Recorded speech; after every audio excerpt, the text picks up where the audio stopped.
오늘은 사무엘상 16장 14절로 23절 말씀을 우리 같이 교독하도록 하겠습니다. 사무엘상 16장 14절로 23절입니다.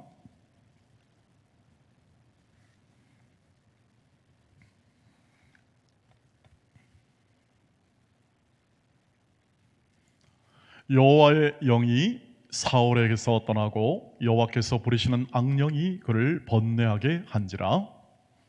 사울의 신하들이 그에게 이르되 보소서, 하나님께서 부리시는 악령이 왕을 번뇌하게 하온즉 원하건대 우리 주께서는 당신 앞에서 모시는 신하들에게 명령하여 수금을 잘 타는 사람을 구하게 하소서. 하나님께서 부리시는 악령이 왕에게 이를 때에 그가 손으로 타면 왕이 나으시리이다 하는지라. 사울이 신하들에게 이르되 나를 위하여 잘 타는 사람을 구하여 내게로 데려오라 하니 소년 중 한 사람이 대답하여 이르되 내가 베들레헴 사람 이새의 아들을 본즉 수금을 탈 줄 알고 용기와 무용과 구변이 있는 준수한 자라. 여호와께서 그와 함께 계시더이다 하더라. 사울이 이에 전령들을 이새에게 보내어 이르되 양치는 내 아들 다윗을 내게로 보내라 하매 이새가 떡과 한 가죽 부대의 포도주와 염소 새끼를 나귀에 실리고 그의 아들 다윗을 시켜 사울에게 보내니 사울에게 이르되 그 앞에 모셔서매 사울이 그를 크게 사랑하여 자기의 무기를 드는 자로 삼고 또 사울이 이새에게 사람을 보내어 이르되 원하건대 다윗을 내 앞에 모셔서게 하라. 그가 내게 은총을 얻었느니라 하니라. 하나님께서 부리시는 악령이 사울에게 이를 때 다윗이 수금을 들고 와서 손으로 탄즉 사울이 상쾌하여 낫고 악령이 그에게서 떠나더라. 아멘. 오늘 여기까지 말씀을 읽었습니다. 오늘 본문을 보시면 사울이 이제 하나님께 버림을 받습니다. 왕으로서의 기능을 할 수 없는 그러한 하나님 말씀에 불순종한 결과를 받게 되죠.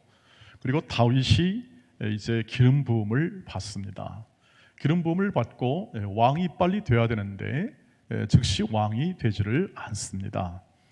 왕이 되지를 않고 계속해서 오늘 이 사울을 오히려 섬기는 자리로 가게 되는 것을 볼 수가 있습니다. 기름 부음을 받았으나 아직 현직 왕이 있고 그 왕은 시퍼렇게 아직 모든 이 왕권을 행사하고 있습니다. 다만 하나님이 부리시는 악령이라고 되어 있습니다. 이 하나님이 부리시는 악령이 이 사울을 번뇌케 합니다. 그 앞에 성령이 떠나가시죠. 성령이 떠나가시니까 이 모든 삶에서 악한 영의 영향을 받습니다. 그런데 오늘 이 말씀을 보시면 하나님이 부리시는 악령 이렇게 되어서 하나님이 악령도 부리시는가?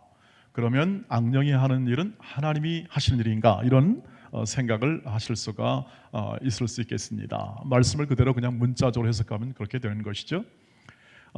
그것은 하나님이 이 악한 일을 한다 그 뜻이 아니라 모든 선한 것과 악한 것, 그 다음에 모든 천사 그리고 타락한 모든 천사에게까지 모든 것은 하나님의 손과 주권 아래 있음을 말씀하는 것이죠. 그러니까 친히 악을 행하신다 그것이 아니라 하나님은 모든 이 고대 사람들, 이 당시 성경의 저자들은 하나님이 모든 만물과 선악간인 모든 것을 다 주관하신 분으로 알았습니다.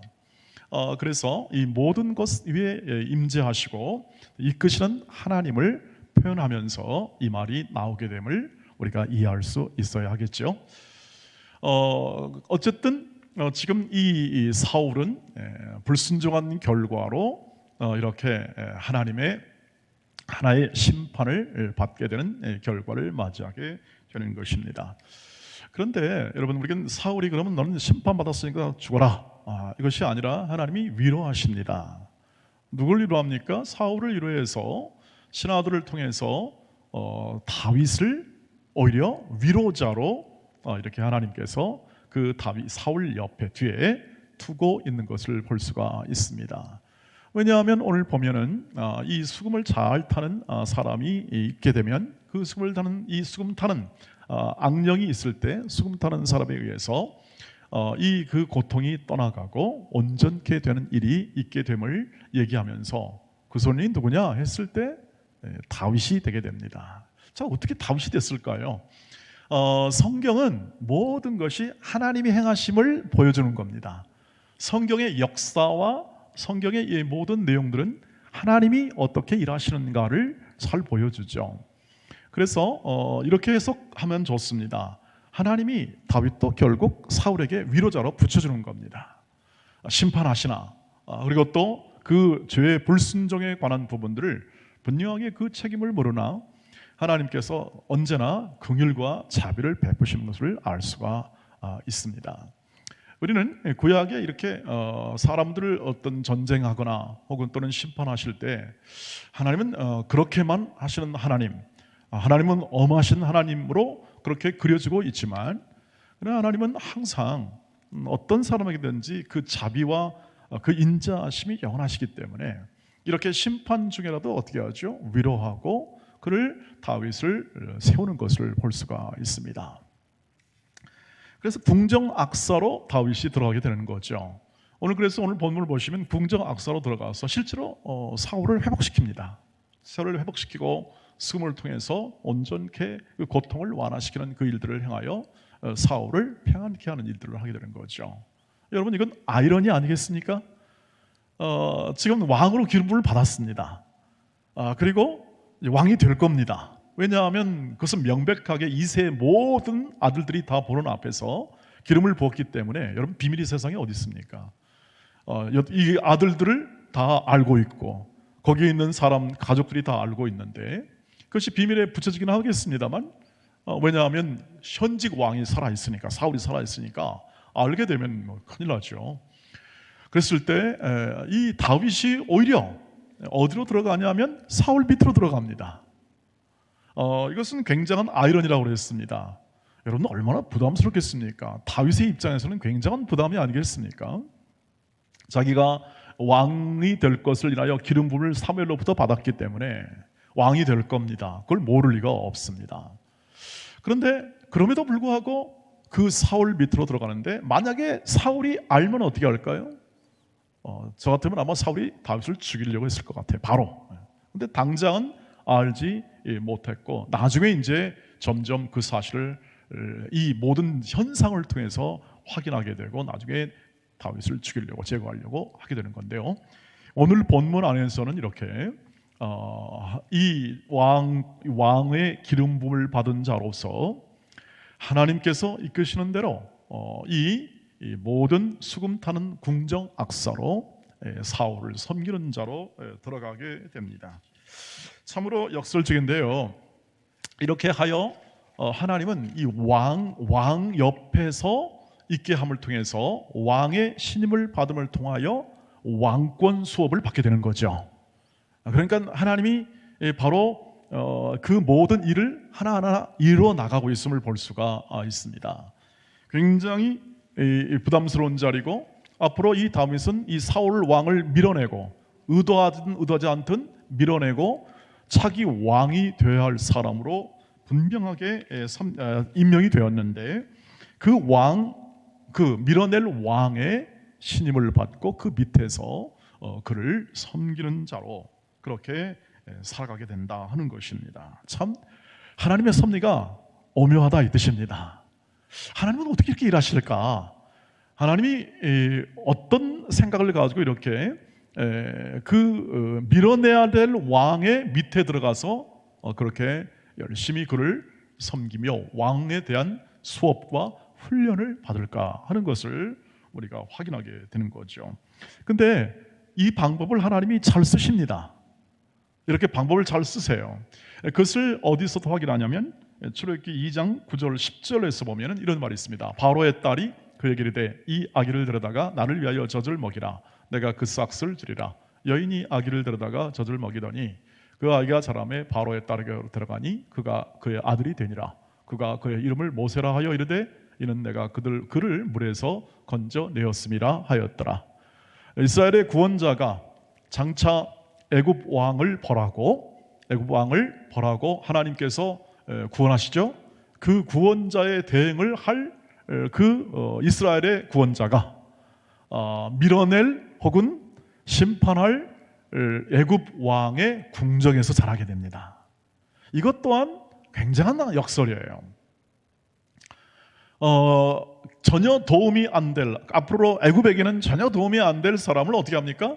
거기서 길러내는 거예요. 다 먹여가지고 해가지고 좋은 교육 받게 하는 것이죠. 그리고 지도자 교육을 받게 하는 것이죠. 또 왕이 될 만한 정도로 그렇게 훈련을 거기서 받게 되는 것을 우리가 보게 됩니다.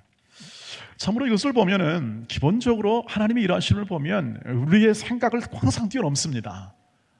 우리의 예상대로 우리의 구원받는 삶을 인도하는 것이 아니라 하나님의 목적과 계획이 우리의 생각을 굉장히 넘어서 일하심을 우리가 확인할 수가 있는 것이죠.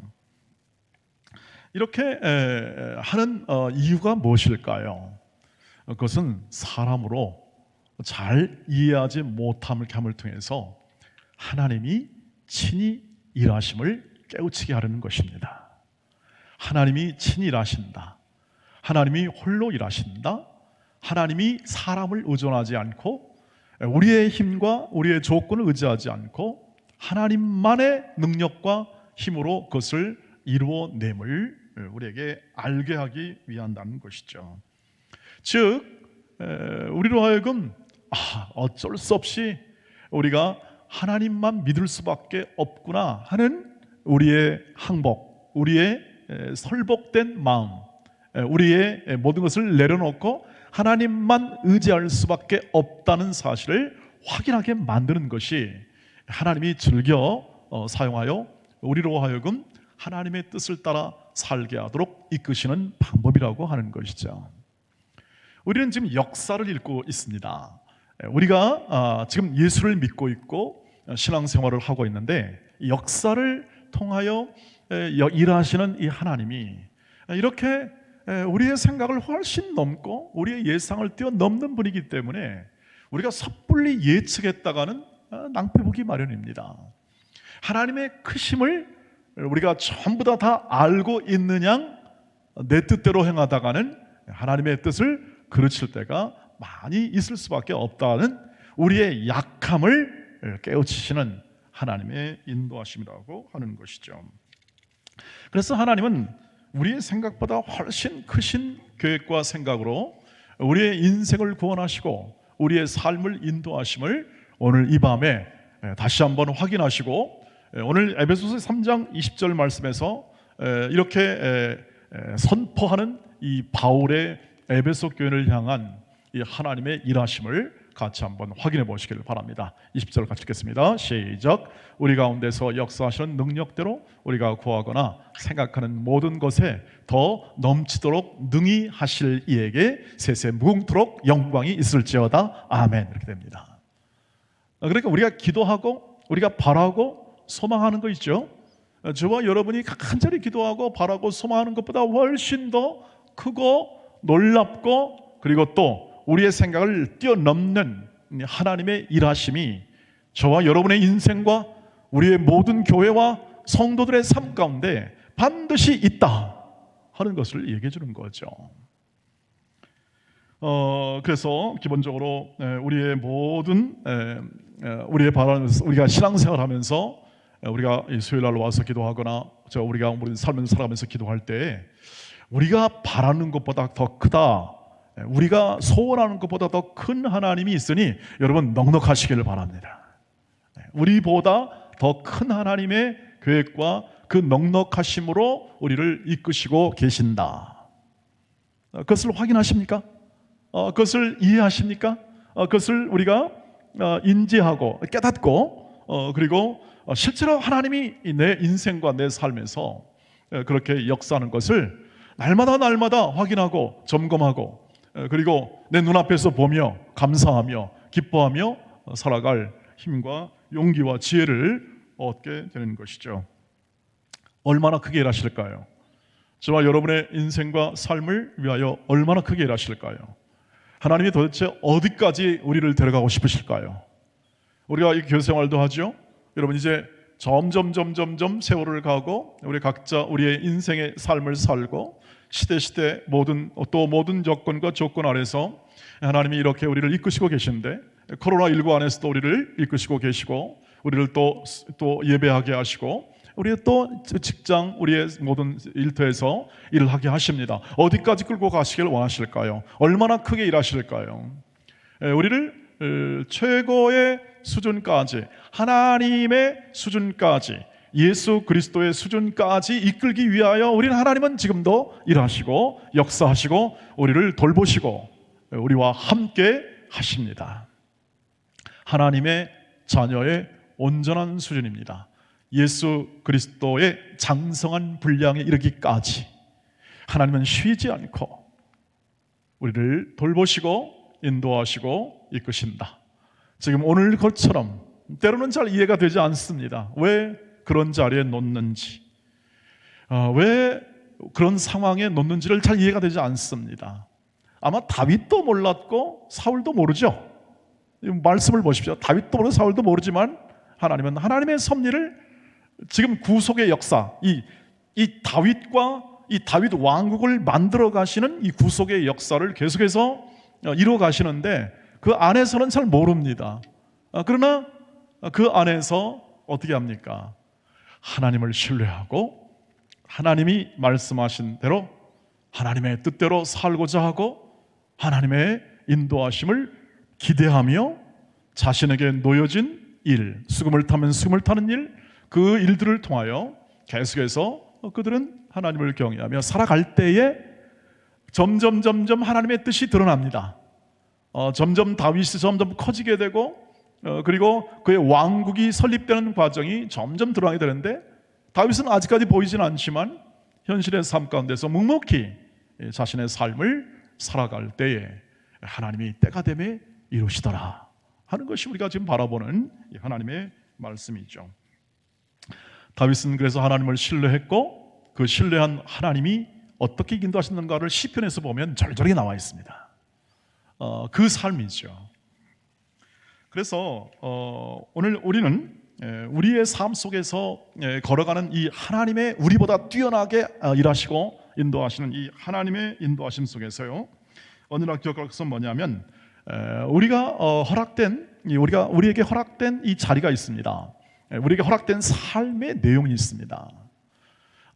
기본적으로 저와 여러분이 갖고 있는 이 가정, 교회, 그리고 여러분에게 주어진, 개인적으로 주어진 어떤 어머니의 삶, 혹은 또는 아버지의 삶, 그리고 때로는 또 이제 연세가 드셔서 할아버지의 삶, 그리고 우리가 걸어가는 길 속에서 있는 다양한 하나님이 주신 삶의 그 자리가 있습니다. 그 자리에서 충성스럽게 일하시기를 바랍니다. 하나님의 뜻을 이루는 거니까요. 그리고 그것이 지금 다윗이 보였듯이 대개는 섬기는 일입니다. 여러분, 우리는 섬겨야 제대로 우리 인간성과 우리의 인생의 보람이 나타나지, 그냥 섬기지 않고 나만을 위해서 살아가게 되면은 그 삶은 열매가 별로 없는 삶이 될 수밖에 없는 것을 우리는 경험적으로 알고 있습니다. 그래서 우리 인생에 가장 보람이 있을 때는 열심히 자식을 키워놨더니 자식이 잘 자랐더라, 가장 그런 보람들, 그건 얼마나 수고와 또 슬픔, 안타까움이 점철된 고통의 산물이고 또 힘든 모든 분투의 산물이 바로 그거 아니겠습니까? 다 키워놓으면 그것이 드러나게 되고, 마찬가지로 하나님의 인도하심도 우리를 그렇게 키워내십니다. 우리를 훌륭한 사람으로 키워내고 하나님의 자녀로 키워내고, 아까 말했지 영광의 자녀로 키워내는 그 일들을 지금도 하고 계신데, 하나님이 그렇게 일하시기 때문에 우리도 하나님의 인도하심에 순종해서 그 키우는 자리에서 순종하고 매어 있는 자리지만 그 매임 속에서 지루하지 않게, 그 일상이 지루하지 않게 하나님을 사랑하며 또 그 하나님의 뜻에 순종할 기쁜 마음을 가지고 그 일들을 행하고 그 일들 속에 하나님의 임재를 구하고, 그리고 매여 있으나 답답해하지 않고, 일상이 반복되나 그 반복됨에 대해서 그 지루하지 않고 오히려 날마다 힘주시는 하나님과 동행하는 새 힘을 가지고 날마다 새롭게 그 길을 전진해 나가는 것이죠. 그럴 때 우리보다 뛰어나신 하나님의 뜻이 언제 이루어진지 이루어질 줄 믿습니다. 그래서 기도의 자리는 말할 수 없이 소중하고, 그 기도함을 통하여, 그 기도의 소리를 통해서 하나님이 기도하라 했잖아요. 부르짖으라 했잖아요. 구하라 했잖아요. 하나님이 왜 구했냐면, 왜 그러냐면 우리가 약하니까, 우리 힘으로 안 되고 훨씬 더 뛰어나신 하나님의 인도를 구하라는 거죠. 그럴 때 깨우쳐지고, 그리고 힘이 있고 담대하고, 그래서 그 기도 속에 비록 지루할 수 있습니다. 늘 나와서 기도하거나 혹은 또는 우리가 성한 자리에 기도하거나, 그 기도 속에 우리의 마음이 때로는 힘들 수도 있으나 그것을 성스럽게 행할 때 하나님께서는 어느새 그 뜻을 이루어 주실 줄 믿습니다. 최근에 저희 집안에 어떤 한 어른이 소천하셨는데, 가보니까 제가 기도는 했습니다. 그 가족을 기도했는데, 고향에 있는 분이었는데 예수를 안 믿어서 그렇게 기도를 하고 또 마음으로 소원했는데, 그분이 소천했다는 소식을 듣고 가서 이제 문상을 하려고 하는데 이름 딱 보니까 성도 딱 써 있는 거예요. 너무 감사했습니다. 성도 누구? 알아봤더니 딸이 그렇게 또 열심히 기도했어요. 딸이 두 아들이 있는데 두 아들은 아니고, 근데 딸이 그렇게 기도해가지고 다 같이 그 장례 속에서 함께 예배하고, 또 그 온 가족이 함께 하나님을 경외하면서 같이 다 기쁘게 그 장례를 치른 걸 보면서, 참 하나님이 그 요소에 그 사람들을 허락하시고 때가 되매 이렇게 영접하게 하시고 믿게 하시고 천국에 가시게 하는구나 하는 생각을 하게 되면서 참 마음이 벅찼습니다.